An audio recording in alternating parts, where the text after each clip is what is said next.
I hope and pray na okay lang kayo saan man sulok ng mundo kayo naroon. I am your one and only rakitera, ang kumars ng bayan, Mars Ayee Abalos, na lagi nagsasabing bawal ang maging nega at mag-ilante. Dapat lagi kang positibo at madiskarte.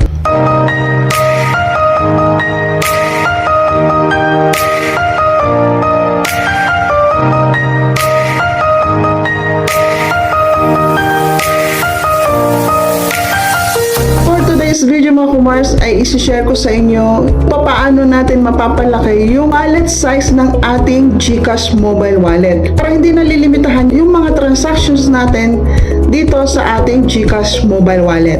And paalala ko lang mga kumars, kung natapos mo ang video na ito at nagustuhan mo ang video na ito, like, share, and subscribe to this channel para nang sa ganun ay ganahan naman ako na gumawa pa ng mga ganitong klase ng content. Wala ka pang GCash mobile wallet kumars, noorin mo yung video na ginawa ko kung paano gumawa ng GCash mobile wallet ang mga OFW, and ilalagay ko na lang sa description box yung link para mapanood mo. Meron tayong tatlong klase ng account dito sa GCash mobile wallet. First, basic account. Ito yung hindi pa na-verify. Pwede mo lang gawin dito is buy load, offline cash in, pay bills, pay QR, and Amex virtual pay. And ang wallet size mo lang dito is 50,000. Ang incoming limit mo daily ay no limit, monthly is 10,000 lang.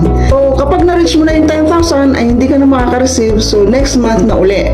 Sa outgoing naman, kapag ikaw naman ay nagsisend ng pera, daily mo is no outgoing limit, monthly is also 10,000 pesos, and yearly is 100,000 pesos. Number 2, fully verified. Pag fully verified kayo mga kumars, ang mga features na pwede nyong i-enjoy dito sa GCash wallet ay buy load, offline cash in, pay bills, pay QR, mix virtual pay, send money, online cash in, bank transfer, GSave, GCREDIT, international remittance, GInvest, GCash Mastercard, card transactions, cash out, and KKB2.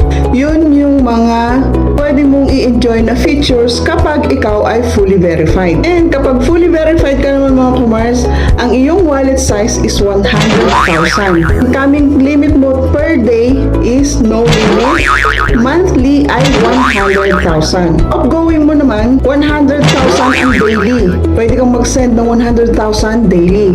Kung meron kang pera naman, di ba? Sana all. No outgoing limit, and yearly, no outgoing limit. So, ganun kaganda kapag ikaw ay fully verified.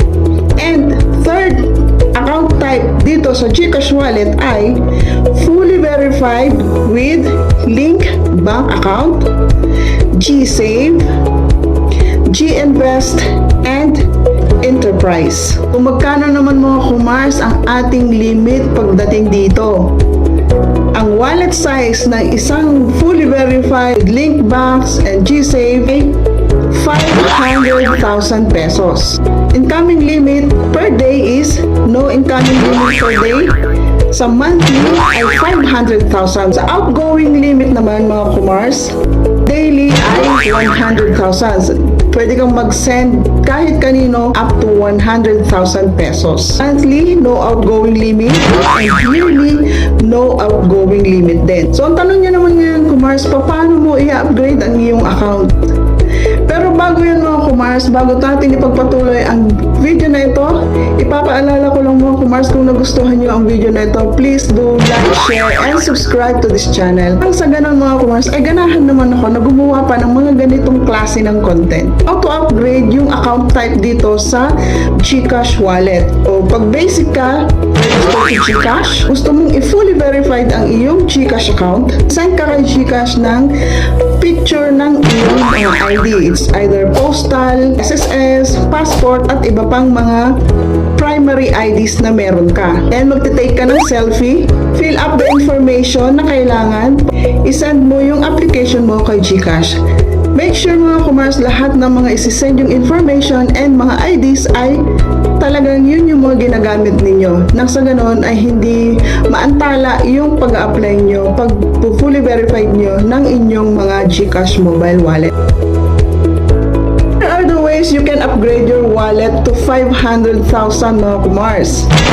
Step 1, get fully verified.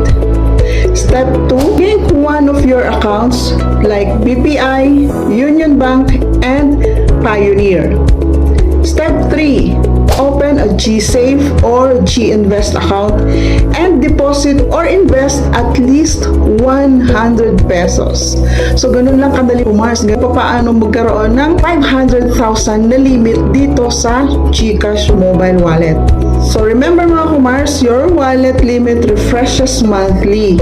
If you hit your transaction limit for the month, you will have to wait for the next month to be able to transact again.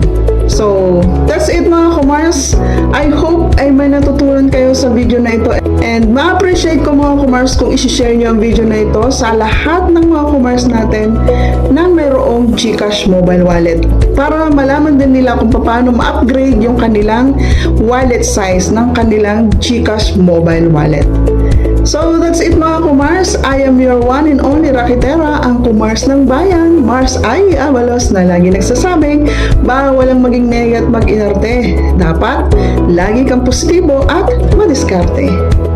Don't forget to subscribe!